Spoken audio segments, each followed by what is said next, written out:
একদিন রাসূলুল্লাহ সাল্লাল্লাহু আলাইহি সাল্লাম যাইতেছে এক জায়গায় সাহাবায়ে কেরামকে নিয়ে, দেখে একদল মানুষ এক জায়গায়। তো রাসূল সাল্লাল্লাহু আলাইহি সাল্লাম বললেন, আলামা ইজতামা আলাইহি হাউলা, আচ্ছা এই মানুষগুলো এখানে একত্রিত কেন হয়েছে?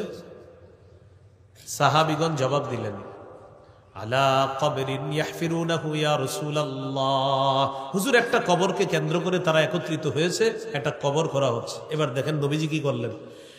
মানুষ এইভাবে নবীজি দুই দিকে ফাঁকা করতে করতে নবী কবরের সামনে গেলেন। কবরের সামনে,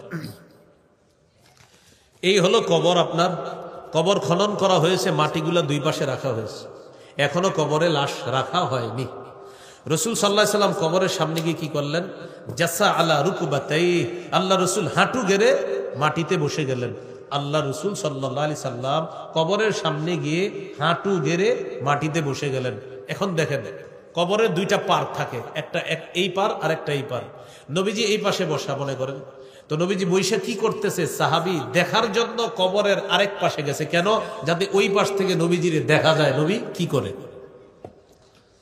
তো সাহাবী বলেন, আমি ওই পাশে গেলাম, যাওয়ার পর দেখি বাকা ফাবাল্লাত তারা মিন দুমুই, মাটিতে হাঁটু গেড়ে বসে আল্লাহ রসুল কান্না করতেছে। কান্না করতে করতে বাল্লাত তারা মিন দুমুইহি, চোখের পানিতে মাটিগুলা ভিজে যায়, চোখের পানিতে মাটি ভিজে যায়। সাহাবীদেরকে আল্লাহ নবী লক্ষ্য করে বললেন, ইয়া ইখওয়ানি লিমিসলি হাযা ফাআইদ্দু, এটার বাংলা হলো হে ভাই সব, হে ভাই সব, তোমরাও এই অবস্থার জন্য প্রস্তুত হও। অনুবাদটা কি, হে ভাই সব, লিমিসলি হাযা ফাআইদ্দু, আজকে তোমাদের এক ভাইয়ের জন্য যেভাবে কবর খনন করা হয়েছে, একটু পর তার লাশটা এখানে রাখা হবে, তোমার জন্য এইভাবে কবর খনন করা হবে, তোমার লাশটাও রাখা হবে। ও ভাই সব, সবাই এই অবস্থার জন্য প্রস্তুত হয়ে যাও। এই কথা কবর দেখে আল্লাহ নবী বললেন। তো সাহাবী বারা ইবনে আযিব রাদিয়াল্লাহু তাআলা আনহুর একটা লম্বা বর্ণনা মুসনাদে আহমদে আসছে, হাদিসটা 18,557 নম্বর হাদিস। আবু দাউদে আছে একটু ছোট, মুসনাদে আহমদে আরেকটু বড়। এই হাদিসের মধ্যে আসছে, খরাজনা মা রাসূলিল্লাহি সাল্লাল্লাহু আলাইহি ওয়াসাল্লাম ফি জানাজাতি রাজুলিন মিনাল আনসার, নবীজির সাথে গেলাম এক আনসারী সাহাবীর জানাজায়। জানাজা যাওয়ার পর আল্লাহ রাসূল সাল্লাল্লাহু আলাইহি ওয়াসাল্লাম যখন কবরের কাছে গেলেন, যাওয়ার পর কবরের পাশে জালাসা, নবী বসে গেলেন। হাত্তান তাহাইনা ইলাল কবরি ওয়ালাম্মা ইউলহাদ, কবরের কাছে যখন আমরা বসলাম, কবরে এখনো লাশ রাখা হয় নাই, কবরের পাশে নবী বসলেন, আমরাও সামনে বসে গেলাম। কান্না আলা রুউসিনা আত-তায়র, এমন ভাবে বসা যেন আমাদের মাথার উপর পাখি বসা। নবীজি কি করতেছেন, এইভাবে হাতে একটা লাঠি আছে, বিয়াদিহি উদুন ইয়ানকুতু বিহি ফিল আর, লাঠি দিয়ে মাটিতে আঁকাআঁকি করতেছে এইভাবে। ফারাফা রাসা, মাথা উঠাইছে, উঠানোর পর বললেন, ইস্তাইযু বিল্লাহি মিন আযাবিল কবরি মাররাতাইনি আও সালাসা, তোমরা কবরের আযাব থেকে আল্লাহর কাছে পানা চাও, দুইবার বা তিনবার কথাটা বললেন। নবীজি বলেন, ইন্নাল আবদাল মুমিনা ইযা কানা ফি ইনকিতাইম মিনাদ দুনিয়া ওয়া ইকবালিম মিনাল আখিরাহ, ইমানদার বান্দা যখন দুনিয়া থেকে বিদায় নেওয়ার সময় হয়, আখিরাতের দিকে রওনা করে, নাযালা ইলাইহি মালাইকাতুম মিনাস সামা বিদুল ওয়ুজুহ কান্না ওয়ুজুহাহুম আশ-শামস, সূর্যের মতো চেহারা সুন্দর, অসংখ্য অগণিত ফেরেশতা আসমান থেকে দুনিয়াতে আসে ইমানদার বান্দার আত্মাটা স্বাগত জানানোর জন্য। আমার আপনাকে যেন আল্লাহ এই মৃত্যু নসিব করে। মাআহুম কাফনুম মিন আকফানিল জান্নাহ ওয়া হানুতুম মিন হানুতিল জান্নাহ, ফেরেশতাদের সাথে জান্নাতের কাফনের কাপড় আর জান্নাতের সুগন্ধি। হাত্তা ইয়াজলিসু মিনহু মাদ্দা বাসরিহি, ইমানদার ব্যক্তির দৃষ্টি যেই পরিমাণ যায়, দৃষ্টির শেষ সীমানা পর্যন্ত ফেরেশতারা দুইটা সারি হয়ে ইমানদারের দুই পাশে বসে যায়, সারিবদ্ধভাবে বসে অপেক্ষা করে। সুম্মা ইয়াজিউ ইলাইহি মালাকুল মাউত হাত্তা ইয়াজলিসা ইনদা রাসি, এরপর মৃত্যুর ফেরেশতা আসে ইমানদারের কাছে, তার মাথার সামনে আসে। আসার পর ইমানদারকে লক্ষ্য করে বলে, আইয়াতুহান নাফসুল হামিদা, আরেক বর্ণনায় আইয়াতুহান নাফসুত তাইয়্যিবা, আর কোরআনে আসছে ইয়া আইয়াতুহান নাফসুল মুতমাইন্না। কোরআনে আসছে আইয়াতুহান নাফসুল মুতমাইন্না, আর হাদিসে আসছে আইয়াতুহান নাফসুল হামিদা বা আইয়াতুহান নাফসুত তাইয়্যিবা, হে পবিত্র আত্মা, উখরুজি, তুমি বের হও, ইলা মাগফিরাতিল্লাহি ওয়া রিদওয়ানি, আল্লাহর ক্ষমা আর আল্লাহর সন্তুষ্টির দিকে বের হও। উদ্দেশ্য হলো তুমি তাড়াতাড়ি বের হও, আল্লাহ তোমাকে মাফ করে দিয়েছেন, আল্লাহ তোমার প্রতি সন্তুষ্ট হয়ে গেছে। আর কোরআনের ভাষাটা এমন, ইরজিই ইলা রাব্বিকি রাদিয়াতাম মারদিয়া, তুমি তোমার রবের দিকে বের হও, তাড়াতাড়ি ফিরে আসো রবের দিকে। রাদিয়াতাম মারদিয়া, তুমিও সন্তুষ্ট আর তোমাকে সন্তুষ্ট করা হবে, রবও তোমার প্রতি সন্তুষ্ট, তাড়াতাড়ি তুমি বের হও, আনন্দময় একটা জীবনের দিকে তুমি যাবা, সন্তুষ্ট চিত্তে তুমি তাড়াতাড়ি বের হও তোমার রবের দিকে। আর হাদিসে কি আসলো? রব তোমাকে মাফ করে দিয়েছেন, রব তোমার উপর খুশি হয়েছে, তুমি বের হও।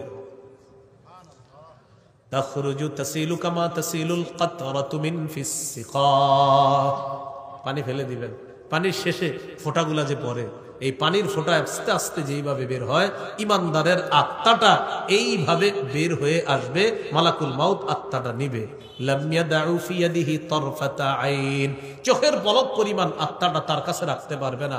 সামনে ফেরেশতারা জান্নাতের কাফনের কাপড়টা বিছাইয়ে দিয়ে বলবে, তাড়াতাড়ি আত্মাটা এখানে দাও। এই মনে করেন জান্নাতের কাফনের কাপড়, তো কাপড়ের মধ্যে আত্মাটা নিবে, নেওয়ার পর এটা পেঁচাবে, পেঁচানোর পর জান্নাতের সুগন্ধি মাখবে, মাখার পর এই আত্মা নিয়ে ইয়াসআদুনা বিহা ইলাস সামা, আসমানের দিকে রওনা করবে। আর ওই আত্মা থেকে এত সুন্দর ঘ্রাণ বের হবে, হাদিসে আসছে কাআতয়াবি রিহি মিসকিন ওয়ুজিদাত আলা যাহরিল আরদ, মেশক আম্বরের ঘ্রাণ যা সারা পৃথিবীতে সুগন্ধময় বানায় দিবে। ফেরেশতারা ঘ্রাণটা নিবে। তো ফেরেশতারা, আত্মা বহনকারী ফেরেশতারা যখন রওনা করবে আত্মা নিয়ে, ফায়ামুরুনা বিহা আলা মালাইম মিনাল মালাইকা ফায়াকুলুনা মা হাযিহির রূহুত তাইয়্যিবা, আত্মা বহনকারী ফেরেশতারা যখন অন্য ফেরেশতাদের সামনে দিয়ে এই আত্মাটা নিয়ে আসমানের দিকে যাবে, তারা জিজ্ঞাসা করবে, এটা কার আত্মা, এই পবিত্র আত্মা কোথায় নিয়ে যাও? ফেরেশতারা জবাব দিবে, ফুলান ইবনু ফুলান, এটা অমুকের সন্তান, অমুকের আত্মা। আসমানের দিকে নিয়ে যাচ্ছে, প্রথম আসমানের কাছে যাবে, যাওয়ার পর আসমান খোলার অনুমতি চাওয়া হবে, আসমান খুলে দেওয়া হবে, প্রথম আসমানে যাবে। ফায়ুশাইয়্যুহু মিন কুল্লি সামাইন মুকাররিবুহা, প্রত্যেক আসমানে যাদের পাশ দিয়ে আত্মাটা নিয়ে যাবে প্রত্যেকে স্বাগত জানাতে জানাতে ইমানদারের আত্মাটা পরের আসমানে পাঠায় দিবে। প্রিয় ভাইয়েরা, বুঝে আসতেছে বিষয়গুলা? এইভাবে আত্মা যাইতে যাইতে হাত্তা ইউনতাহা বিহা ইলাস সামাইস সাবিআ, সপ্তম আসমানে গিয়ে থামবে ফেরেশতারা। সুবহানাল্লাহ। কয় নাম্বার আসমানে? এবার তিনটা অংশ একসাথে আমরা বলবো, আগে বলে নেই। আল্লাহ তাআলা বলবে ওই ফেরেশতাদেরকে, উকতুবু কিতাবা আবদি ফি ইল্লিয়িন, আমার বান্দার আমল নামা ইল্লিয়িনের মধ্যে লিপিবদ্ধ করে দাও। সুবহানাল্লাহ। দেখেন, ইল্লিয়িনের মধ্যে যদি আমার আপনার আমল নামাটা মৃত্যুর পর লিপিবদ্ধ হয়ে যায়, ইনশাল্লাহ আর টেনশনের কিছু নাই। মনে করবেন জান্নাতে যাওয়ার কাগজপত্র রেডি হয়ে গেল, এখন শুধু এক একটা ধাপ বাকি আছে, এই ধাপগুলা পাড়ি দিবেন, আল্লাহ জান্নাত দিয়ে দিবেন। কিন্তু ইল্লিয়িনের মধ্যে যেন আমল নামাটা রাখতে পারি, এরকম আমল করতে হবে। তো ইল্লিয়িনের মধ্যে আমল নামা রেখে দিবে। এবার তিনটা অংশ খুব মন দিয়ে শুনেন, দেহ, আত্মা, আমল নামা। দেহ, আত্মা, আমল নামা। দেহ হলো দুনিয়াতে, আত্মা হলো 7 নম্বর আসমানে, আমল নামা ইল্লিয়িনের মধ্যে। দেহটাকে আমরা কবরে দাফন করে দিলাম। এবার আল্লাহ তাআলা 7 নম্বর আসমানে যে আত্মা আছে, ফেরেশতাদেরকে বলবে, আত্মাটা নিয়ে যাও দুনিয়াতে, আইদুহু ইলাল আরদ, এটা পৃথিবীতে আবার পৌঁছায় দাও। তুআদু রূহুহু ফি জাসাদিহি কামা কানা, ইমানদার বান্দার দেহের মধ্যে আত্মাটা আবার ফিরিয়ে দেওয়া হবে যেইভাবে ছিল। এই আত্মা ফিরিয়ে দেওয়ার পর ফায়াতিয়ানিহি মালাকান, দুইজন ফেরেশতা আসবে। আসার পর ফায়ুজলিসানিহি, তাকে বসাবে, বসানোর পর বলবে, মার রব্বুকা, তোমার রবকে জবাব দাও। বান্দা জবাব দিবে, রব্বি আল্লাহ, আমার রব হলেন আল্লাহ। আমাদের রবকে আল্লাহ। 2 নম্বর, ওমা দিনুকা, তোমার ধর্ম কি? দিনিয়াল ইসলাম, আমার ধর্ম হলো ইসলাম। আমাদের আকীদা, আসমানে জমিনে আল্লাহর দিন একটাই। বলেন, আসমানে জমিনে আল্লাহর দিন কয়টা? একটা। আকীদাতুত তাহাবিতে আছে দীনুল্লাহি ফিল আরদি ওয়াস সামাই ওয়াহিদুন, আসমানে জমিনে আল্লাহর দিন একটাই। শাইখুল ইসলাম ইবনে তাইমিয়া রাহমাতুল্লাহি আলাইহি লিখেছেন ফাতাওয়া ইবনে তাইমিয়ার মধ্যে, মান লাম ইকিররা বাতিনান ওয়া যাহিরান আল্লাহ লা ইয়াকবালু সিওয়াল ইসলাম দীনান ফালাইসা বিমুসলিমিন। কেউ যদি বাহ্যিকভাবে বা আভ্যন্তরীণভাবে এই কথা স্বীকার না করে যে আল্লাহ ইসলাম ছাড়া অন্য কিছু গ্রহণ করবে না, এটা যদি কেউ স্বীকার না করে, মানে স্বীকার করতে হবে এটা যে ইসলাম ছাড়া অন্য কিছু গ্রহণ করবে না আল্লাহ তাআলা। তো কেউ যদি মনে করে না ইসলাম ছাড়া অন্য কিছু আল্লাহ গ্রহণ করতে পারে, ইবনে তাইমিয়া রাহিমাহুল্লাহ ফতোয়া দিয়ে দিয়েছেন ফালাইসা বিমুসলিমিন, সে মুসলমান না। সে কি না? মুসলমান না। অনেক মুসলমান আছে মুখে মুখে বলে আর কি যে আমি ইসলাম পালন করি, কথার কথা, কিন্তু অন্তরে যদি তার এরকম থাকে না আল্লাহ চাইলে বলে ইসলাম ছাড়া অন্য ধর্ম গ্রহণ করতে পারে, বাস ফালাইসা বিমুসলিমিন, সে মুসলমান না। কেন? সূরা আলী ইমরানের 85 নম্বর আয়াতে আল্লাহ বলেন ওয়ামাই ইয়াবতাগি গায়রাল ইসলামি দীনান ফালাই ইউকবালা মিন, যে ব্যক্তি ইসলাম ছাড়া অন্য কোনো কিছুকে দিন হিসাবে কামনা করবে এটা কিছুতেই গ্রহণ করা হবে না। ওয়াহুয়া ফিল আখিরাতি মিনাল খাসিরিন, সে আখিরাতে ক্ষতিগ্রস্তদের অন্তর্ভুক্ত হবে। তাহলে মনে প্রাণে বলেন তো আল্লাহর একমাত্র সত্য ধর্ম দিন কোনটা? 2 নম্বর প্রশ্ন হবে কবরে, ওমা দিনুকা, তোমার ধর্ম কি? জবাব দিবে দীনিয়াল ইসলাম, আমার ধর্ম হলো ইসলাম। 3 নম্বর প্রশ্ন, মান হাদার রাজুলুল্লাযী বুইসা ফীকুম, এই মানুষটাকে চেনো কিনা যাকে তোমাদের মাঝে প্রেরণ করা হয়েছে? ওই ব্যক্তি বলবে হাদা নবী মুহাম্মাদুন সাল্লাল্লাহু আলাইহি ওয়াসাল্লাম, তিনি হলেন আমার নবী মুহাম্মদ সাল্লাল্লাহু আলাইহি ওয়াসাল্লাম। প্রশ্ন করবে আইনা ওয়াজাদতা হাদা, আচ্ছা তুমি এই প্রশ্নের জবাবগুলো কিভাবে পারলা, কিভাবে শিখলা তুমি? সুবহানাল্লাহ। তো এই ব্যক্তি বলবে করাতু কিতাবাল্লাহ, আমি দুনিয়াতে আল্লাহর কোরআন পড়েছিলাম, আল্লাহর কোরআন ওয়ালাদের সাথে সম্পর্ক রেখেছিলাম, সেখান থেকে আমি জেনেছিলাম যে 3টা প্রশ্ন হবে, উত্তর দেওয়া লাগবে। আসমান থেকে ঘোষণাকারীর পক্ষ থেকে ঘোষণা আসবে আন সাদাকা আবদি, ও ফেরেশতারা আর প্রশ্ন করা দরকার নাই, আমার বান্দাকে আমি আল্লাহ সত্যায়ন করে দিলাম, সে যা বলেছে সব সত্য কথা। এটা বলার পর আল্লাহ বলবেন আফরিশুহু মিনাল জান্নাহ, কবরের মধ্যে জান্নাতের বিছানা বিছায়া দাও। ওয়া আলবিসুহু মিনাল জান্নাহ, তার শরীরে জান্নাতের পোশাক পরায়া দাও। ওয়াফতাহু লাহু বাবান ইলাল জান্নাহ, কবর থেকে জান্নাত পর্যন্ত একটা দরজা খুলে দাও। পকেট গেট, গেট, এটা দরজা, কবর থেকে জান্নাত পর্যন্ত দরজা খুলে দেওয়ার পর ফায়াতিহা মিন রিহিহা ওয়া তিবিহা, জান্নাতের সুগন্ধি তার কবরের মধ্যে আসতে থাকবে। ফায়ুফসাহু লাহু ফি কবরিহি মাদ্দা বাসারিহি, ঈমানদারের দৃষ্টি যেই পরিমাণ যাবে এই পরিমাণ আলমে বরজখ তথা কবরের জগৎটা আল্লাহ প্রশস্ত করে দিবেন। ওয়া ইয়াতানাওয়ারু লাহু, কবর আলোকিত হয়ে যাবে। কবর কি হবে? হ্যাঁ ঠিক আছে, ঠিক আছে, হ্যাঁ হ্যাঁ ঠিক আছে, আল্লাহ কবুল করুক। হ্যাঁ, তো পরে আপনার কবর আলোকিত হবে। এই জন্য ইমানের পাওয়ার থাকলে আলাদা কিন্তু মোমবাতি টোমবাতি দেওয়া দরকার নেই। কি দেওয়া দরকার নেই? হ্যাঁ হ্যাঁ, মোমবাতি জ্বালানো কি নাই দরকার নেই, মানে মোমবাতি টোমবাতি জ্বালায় না। ইমান যদি থাকে বাস আল্লাহ তাআলা তাকে শান্তিতে রাখবে। কেন আলাদা মোমবাতি টোমবাতি দেন বলেন? এগুলা দেওয়ার কোনো প্রয়োজনীয়তা নাই। আল্লাহ আমাদেরকে হেফাজত করেন। এ হলো ইমানদারের হালাত। নবীজি হাদিসটা কোথায় বসে বলতেছে মনে আছে? কবরের সামনে।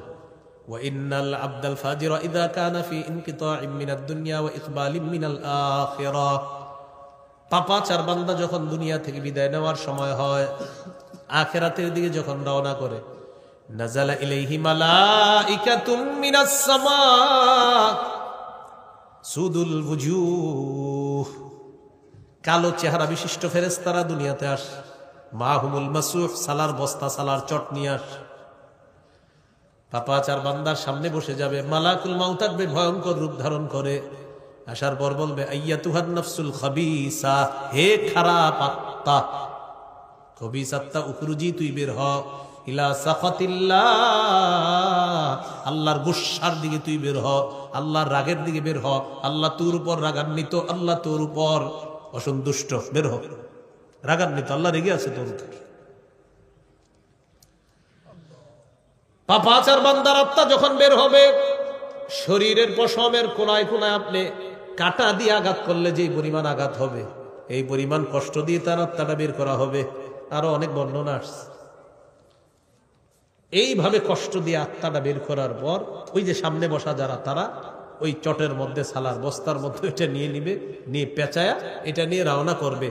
দুর্গন্ধ বের হবে, পুরা দুনিয়াটা দুর্গন্ধযুক্ত হয়ে যাবে। ফেরেশতারা বলবে মাহাদিহির রুহুল খাবিসা, এই খারাপ আত্মা কার, কোথায় নিয়ে যাও? ফেরেশতারা জবাব দিবে ফুলান ইবনু ফুলান, এটা অমুকের সন্তান, অমুকের আত্মা।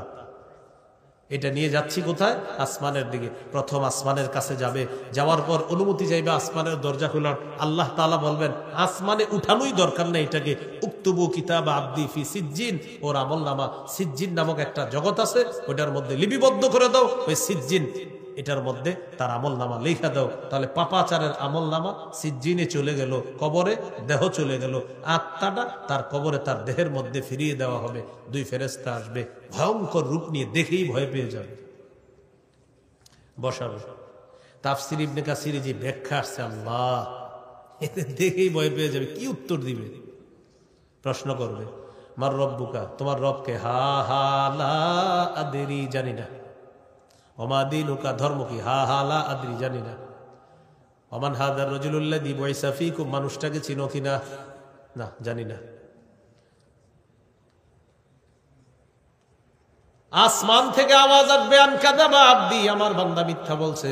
ফ্রিশুহু মিনান নার, কবরের মধ্যে আগুনের বিছানা বিছায়া দাও। ওয়ালবিসুহু মিনান নার, শরীরে আগুনের পোশাক পরায়া দাও। ওয়াফতাহু লাহু বাবান ইলান নার, কবর থেকে জাহান্নাম পর্যন্ত একটা দরজা খুলে দাও। ফায়াতিহা মিন হামুমিহা ওয়া সামুমিহা, কবরের উত্তপ্ত হাওয়া, গরম পানির ইত্যাদির হাওয়া তার কবরের মধ্যে লু হাওয়া আসতে থাকবে, উত্তপ্ত হাওয়া তার কবরে আসতে থাকবে। আসার পর তার কবরের দেয়ালগুলা, মাটিগুলা, ছাদগুলা গরম হয়ে যাবে। এটা আল্লাহ কোরআনে বলেছেন, লাহুম মিন জাহান্নামা মিহাদু ওয়া মিন ফাওকিহিম গাওয়াশ, বিছানা, আগুনের বিছানা, ছাদটা আগুনের ছাদ, পাশে দাঁড়ায় থাকবে একজন ডান্ডা নিয়ে। ইয়াদরিবু দরবা, একটা আঘাত করবে। ইয়াসিহু সাইহা, এমন জোরে একটা চিৎকার মারবে, সারা পৃথিবীর জিন ইনসান ছাড়া সবাই তার চিৎকারের আওয়াজ শুনতে পাবে। ওই ব্যক্তির চিৎকারের আওয়াজ। প্রিয় যুবক ভাইয়ারা, নামাজ ধরেন, নামাজ ধরেন, মৃত্যু সহজ হবে ইনশাআল্লাহ। নামাজ ধরেন। কি ধরেন? নামাজ ধরেন, মৃত্যু সহজ হবে। আমাদের বর্তমানে সবাই, আমরা সব জায়গায় খুশি, শুধু আল্লাহর সাথে আমরা রাগ করি বেশি। হ্যাঁ ভাই, কোথায় যান? চাকরিতে যাই, বেতন এত এত, খুশি, খুব খুশি। ভাই নামাজে আসেন, লুঙ্গিটা ভালো না কেন? আল্লাহর সাথে আপনার এত কি সমস্যা যে আপনার লুঙ্গিটা ভালো থাকে না? আপনি দুনিয়ার সবগুলা কাজ করতে পারলেন, শুধু আল্লাহর কাজের সময় বললেন আপনার লুঙ্গিটা ভালো না। আপনারে আল্লাহ আল্লাহ আল্লাহ আপনারে এই বাতাস দিল, আলো দিল, ফিরি ফিরি সবকিছু দিচ্ছে আপনাকে। আপনি সবার সবকিছু পালন করতেছেন, আপনি কাজ করতেছেন, বেতন পাবেন, বেতন পেয়ে মহা খুশি, চাল ডাল আনবেন ঘরের জন্য, খুশি আর খুশি, হাসি আর হাসি। ভাই নামাজে চলেন, আপনার চেহারাটা কালো হয়ে গেল, বললেন এত প্যাক প্যাক করেন না তো, 1 ঘন্টা পরে আসেন, এ জানতো খুব মুসল্লি হয়ে গেছে, দরবেশ হয়ে গেছে, এগুলা বলে আপনি সরাই দিন। কেন আল্লাহর সাথে আপনি এত গুসরা কেন বলেন?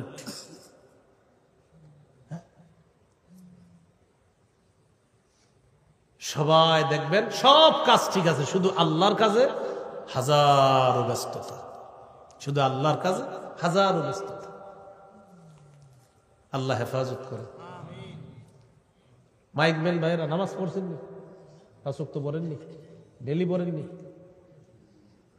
হ্যাঁ, ওয়াজ আপনারা বেশি শুনেন না, এরা বলেন তো তাইলে কারা বেশি আর নামাজি হওয়া দরকার? আপনারা। মহব্বতে বললাম, ডেলি নামাজ পড়বেন, আল্লাহ বরকত দিব ব্যবসায়। এই ব্যবসায় গানে বাদ দেন, নেওয়া যা লাগবে না, এই যে নামাজ পড়বেন, এইটা দেখবেন এই হালাল কাজে আল্লাহ বরকত দিবে। আপনারা নামাজ পড়েননি? 5 ওয়াক্ত নামাজ সবাই পড়বেন। জীবনে একটা প্রতিজ্ঞা করে ফেলবেন যে আমার জীবনে যত ব্যস্ততা থাক, একটা কাজে আমার কোনো ব্যস্ততা নাই, নামাজ। তো আমরা কি করি দেখেন, একটু চিন্তা করেন না, আজকে একটু চিন্তা করেন আমার এই কথাটা আপনি, যে আমি দুনিয়ার সব কাজে খুশিতে করি, আল্লাহর কথাটা বললেই সমস্যা, আমার লুঙ্গি সমস্যা, আজকে না কালকে, কি বলেন? সত্যি কথাটা না? তাহলে আপনি কার সাথে আপনি খালি রাগ করতেছেন বারবার? আপনি দুনিয়া সবার সাথে খুব সন্তুষ্ট, খুব ভালো, আল্লাহর কথাটা বললেই লুঙ্গি ভালো না, আজকে না কালকে। কেন আজকে আল্লাহ আপনারা খাওয়াইতেছে না? আজকে কেন পড়বেন না? নামাজ পড়ুন, ইনশাল্লাহ মৃত্যু সহজ হবে। নামাজ পড়ুন। আল্লাহ আমাদেরকে কথাগুলা মনে রাখার তৌফিক দান করুন। তো নবীজি কবরের সামনে বৈশা বলতেছে, কবরের আযাব থেকে পানা চাও। এই হলো পাপাচার বান্দার অবস্থা। আল্লাহ আমাদের সকলকে কবরের প্রস্তুতি নেওয়ার তৌফিক দান করুন। মৃত্যুর পর প্রথমে কোথায় যাব? কি হাসরের ময়দানে চলে যাব না কবরে? হ্যাঁ, এইখান থেকে যদি ওই আমল নামাটা মনে আছে ইল্লিগিনে যদি লেখাইতে পারি ইনশাআল্লাহ, ফামা বাদাহু আইসার, পরের সবগুলা ঘাটি ইনশাআল্লাহ নবী বলছে অধিকতর সহজ হয়ে যাবে। এই হলো আজকের 3 নাম্বার আলোচনা, কবরের জগৎ কাটানোর পর হাসর। এটা হলো 4র্থ আলোচনা। হাসরের ময়দানে আল্লাহ একটা ওজনের পাল্লা স্থাপন করবেন। সূরা আম্বিয়াতে আল্লাহ বলেন, ওয়ানাদাউল মাওয়াজিনাল কিসতা লিয়াউমিল কিয়ামাতি ফালা তুজলামু নাফসুন শাইআ। আমি কিয়ামতের ময়দানে ইনসাফের দাড়ি পাল্লা স্থাপন করব। ইনসাফের দাড়ি পাল্লা সমূহ স্থাপন করব। আল্লাহ বলেন ইনসাফের দাড়ি পাল্লা সমূহ। দাড়ি পাল্লা কিন্তু একটা। হুজুর আছে আমার পাশে, অনেক বড় আলেম দিন। দাড়ি পাল্লা কিন্তু একটা, কিন্তু আল্লাহ দাড়ি পাল্লা সমূহ কেন বললেন? হুজুর আছে এই জন্য বললাম। এই হাদিস হুজুরে বেশি পড়ায়, বুখারীর শেষ হাদিস তো, বিভিন্ন মাদ্রাসায় শেষের দিকে প্রায় মাদ্রাসায় এই হাদিসের তাকরির করার জন্য হুজুর সহ আরো বড় বড় উলামা একরাম আমাদের মুরব্বীদেরকে নেওয়া হয়। তো এখানে মাওয়াজিন বলছে যে ওজনের পাল্লা সমূহ, আসলে ওজনের পাল্লা কিন্তু একটা। তা আল্লাহ বহুবচন কেন বলছে? ওজন করা হবে আমাদের কোটি কোটি মানুষকে। এই কোটি কোটি মানুষের আধিক্যতা আরো অনেক ব্যাখ্যা আছে, এটাও একটা ব্যাখ্যা। আধিক্যতার দিকে লক্ষ্য করে আল্লাহ বলছেন ওজনের পাল্লা সমূহ আমারে মাপবে, আপনারে মাপবে, অমুককে মাপবে। এইভাবে ওজনের পাল্লা স্থাপন করবে। স্থাপন করার পর তো বিচার ব্যবস্থা শুরু হবে। আমাদের নবীজির সুপারিশের মাধ্যমেই শুরু হবে বিচার ব্যবস্থা। সহিহ বুখারীর 4712 নম্বর হাদিস, বিখ্যাত হাদিস, যেটা আমাদের অনেকে অনেকবার শুনছে। সবাই পেরেশান হয়ে আদম নবীর কাছে যাবে, তিনি পাঠাইবে নূহ নবীর কাছে, তিনি পাঠাবেন মুসা ইব্রাহিম নবীর কাছে, তিনি পাঠাবেন মুসা আলাইহিস সালামের কাছে, তিনি পাঠাবেন ঈসা আলাইহিস সালাতু ওয়াস সালামের কাছে। ঈসা নবী সকলকে নিয়ে যাবে আমাদের নবীর কাছে। নবীজি বলেন ফায়াতুনি, সবাই আমার কাছে আসবে। আসার পর আমি তাদেরকে নিয়ে যাব, আমি তাদেরকে নিয়ে আমার রবের কাছে যাব। আকউ সাজিদান লিরব্বি, আমি সিজদায় পড়ে যাব। আল্লাহ আমাকে 4টা কথা বলবে। ইরফা রাসাক, হাবিব মাথা উঠান। কুল তুসমা, আপনি বলেন আপনার কথা শোনা হবে। 3 সাল তু'তা, আপনি চান আপনাকে দেওয়া হবে। 4 ইশফা তুশাফা, আপনি সুপারিশ করেন মঞ্জুর করা হবে। আমাদের নবীজির সুপারিশে বিচার ব্যবস্থাটা কি হবে? শুরু হবে। ঠান্ডা বেশি পড়তেছে না আজকে? আমাদের নবীজি সাল্লাল্লাহু আলাইহি সাল্লামের সুপারিশের মাধ্যমে আপনার বিচারটা শুরু হবে। তো বিচার ব্যবস্থা যখন শুরু হবে প্রিয় ভাইয়েরা, তখন ওজনের পাল্লায় হয়তো আমল ওজন হবে। 2 নাম্বার, আমলটাকে একটা দেহের রূপ দিয়ে ওইটাকে ওজন করা হবে হয়তো। 3 নাম্বার, আমলকারীকে ওজন করা হবে। আমলকারী মানে আমার আপনারে ওজন করা হতে পারে। আমাদের ভিতরে আত্মা যেমন আছে, এই আমল ভালো খারাপটা আমাদের ভিতরে আল্লাহ দিয়ে আমারে আপনারে ওজনের পাল্লায় উঠাইয়া দিবে। এটা দুনিয়াতে কিন্তু আছে, এটা স্যাম্পল, ওই যে মেশিনে উঠা মাপে না ওজন, এরকম। 4 নাম্বার, আমল নামা মাপা হবে। তাহলে আমল মাপা হবে, অথবা আমলকে একটা দেহের রূপ দিয়ে এটাকে মাপা হবে। 3 নাম্বার, আমলকারীকে মাপা হবে। 4 নাম্বার, অথবা আমল নামা মাপা হবে। সবগুলোর আলাদা আলাদা ব্যাখ্যা। বাকি ইমাম বুখারী রাহমাতুল্লাহির বক্তব্য হলো আমল মাপা হবে। এই জন্য উনি বলেছেন আন্না আমালা বানি আদম ওয়া কাওলাহুম ইউজান, যে আল্লাহ তাআলা সেদিন মাপবেন হলো বনু আদমের আমল এবং কথা মাপবেন। অন্যান্য মুহাদ্দিসিন কেরামের ব্যাখ্যা হলো কথাও মাপতে পারে, আমলও মাপতে পারে, আমলকারীকেও আল্লাহ ওজন করতে পারে, অথবা আমল নামা ফেরেশতারা যা লিখে রাখতেছে এগুলাকে আল্লাহ ওজনের পাল্লায় দিবে। ওই যে একটা হাদিস আছে আপনার তিরমিজির, ইন্নাল্লাহা সায়ুখাল্লিসু রাজুলাম মিন উম্মতি ইয়াউমাল কিয়ামাহ আলা রুউসিল খালাইক। কিয়ামতের ময়দানে আল্লাহ তাআলা আমার উম্মতের এক ব্যক্তিকে সমস্ত সৃষ্টির সামনে উপস্থিত করবে। করার পর ফায়ানশুরু আলাইহি 99 সিজিল্লা কুল্লু সিজিল্লিন মিসলু মাদ্দিল বাসর, আল্লাহ তার সামনে 99টা আমলের খাতা খুলে দিবে, দফতর খুলে দেওয়ার পর আল্লাহ তাকে বলবে না তুনকিরু মিন হাদা শাইআ, একটু তাকায় দেখো আমল একটাও অস্বীকার করো কিনা। সে বলবে না মাবুদ, সব স্বীকার করি, তো অনেক মন্দ আমল আছে। ফাতুখরাজু বিতাকাতুন ফিহা আশহাদু আল্লা ইলাহা ইল্লাল্লাহ ওয়া আশহাদু আন্না মুহাম্মাদুর রাসূলুল্লাহ। একটা ছোট্ট কাগজ বের করা হবে, কাগজের মধ্যে লেখা আশহাদু আল্লা ইলাহা ইল্লাল্লাহ ওয়া আশহাদু আন্না মুহাম্মাদুর রাসূলুল্লাহ, এটা লেখা।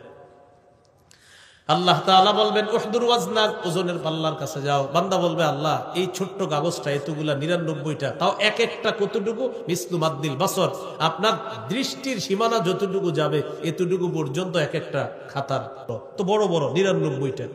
আল্লাহ বলবে যাও তুমি ওজনের পাল্লার কাছে যাও। ফাতুদাউ সিজিল্লাতু ফি কিফফা ওয়া তুদাউল বিতাকাতু ফি কিফফা, পাল্লার এক পাশে দেওয়া হবে আপনার ওই 99টা খাতা, আরেকটাতে দেওয়া হবে ওই একটা যেটার মধ্যে আশহাদু আল্লাহ ইলাহা ইল্লাল্লাহ এটা লেখা। দেওয়ার পর তাশাতিস সিজিল্লাত ওয়া সাকুলাতিল বিতাকা, 99টা এটা হয়ে যাবে হালকা, আর আশহাদু আল্লাহ ইলাহা ইল্লাল্লাহ লিখিত ছোট্ট কাগজটা এটা হয়ে যাবে ভারী, সে জান্নাতি হবে। হাদিসের শেষে সুন্দর একটা কথা বলছেন নবী, লা ইয়াকুলু মাসমিল্লাহি শাইউন, অনুবাদটা আমি আপনাদেরকে সহ করতে চাই। বলেন আল্লাহর নামের সাথে কোনো কিছু ওজনে পারে না। সুবহানাল্লাহ, মানে আল্লাহর নামের মতো কোনো কিছু ওজনওয়ালা হবে না, আল্লাহর নামের সাথে কোনো কিছু ওজন হবে না। এই জন্য আল্লাহর নাম সবচেয়ে ওজন, সবচেয়ে ভারী আল্লাহ। সুবহানাল্লাহ। তো কিয়ামতের ময়দানে বিচার হবে। বিচার ব্যবস্থা হওয়ার পর দুইটা গ্রুপ হবে, একটা গ্রুপের নাম হবে সৌভাগ্যবান, আর একটা নাম হবে হতভাগা। সূরা হুদের 104, 5, 6, 7 নম্বর আয়াতে আল্লাহ বলেন ওয়ামা নুআখিরুহু ইল্লা লিআজালিম মা'দুদ, কিয়ামতের বিষয়টা আমি মুলতবি করে রেখে দিলাম। ইল্লা লিআজালিম মা'দুদ, নির্দিষ্ট কয়েকটা দিনের জন্য মুলতবি করে রেখে দিলাম। গনে গনে কিছু দিনের জন্য নির্দিষ্ট একটা সময় পর্যন্ত কিয়ামতের বিষয়টা আমি মুলতবি করে রেখে দিলাম, সময় মতো ঘটায়া দিব। ঘটানোর পর কি হবে? ইয়াউমা ইয়াতি লা তাকাল্লামু নাফসুন ইল্লা বিইজনি, সেদিন আল্লাহর অনুমতি ছাড়া কেউ কথা বলবে না। ফামিনহুম শাকিয়্যু ওয়া সাঈদ, তাদের একদল হবে হতভাগা আর একদল হবে সৌভাগ্যবান। এখন হতভাগা কারা, সৌভাগ্যবান কারা? এটা আবার সূরা হাক্কর মধ্যে আছে। আল্লাহ বলেন ফাআম্মা মান উতিয়া কিতাবাহু বিয়ামিনি, যার আমলনামা ডান হাতে দেওয়া হবে, ফায়াকুলু হাউম করাউ কিতাবিয়া, অন্যদের কাছে গিয়ে সে আমলনামা দেখায় বলবে দেখো আমার আমলনামাটা পড়ো, এই যে দেখো আমার আমলনামা পড়ে দেখো। ইন্নী যানানতু আন্নী মুলাকিন হিসাবিয়া, আমি জানতাম আমি এই হিসাবের মুখোমুখি হব, এটা আমি জানতাম। ফাহুয়া ফি ঈশাতির রাদিয়া, আল্লাহ বলেন সে আনন্দময় জীবনের মধ্যে থাকবে। ফি জান্নাতিন আলিয়া, উঁচু জান্নাতে থাকবে। কুতুফুহা দানিয়া, জান্নাতের বাগানের ফল গাছের ফলগুলার ছড়িগুলা তার মুখের কাছে আসবে। আল্লাহ তখন বলবেন কুলু ওয়াশরাবু হানিআম বিমা আসলাফতুম ফিল আইয়ামিল খালিয়া, খাও পান করো যেভাবে মন চায়, যতক্ষণ মন চায়, যতটুকু মন চায়, প্রচুর পরিমাণে খাইতে থাকো, পান করতে থাকো। ফেলে আসা জীবনে যা করেছো এর বিনিময়ে আমি আল্লাহ দান করব।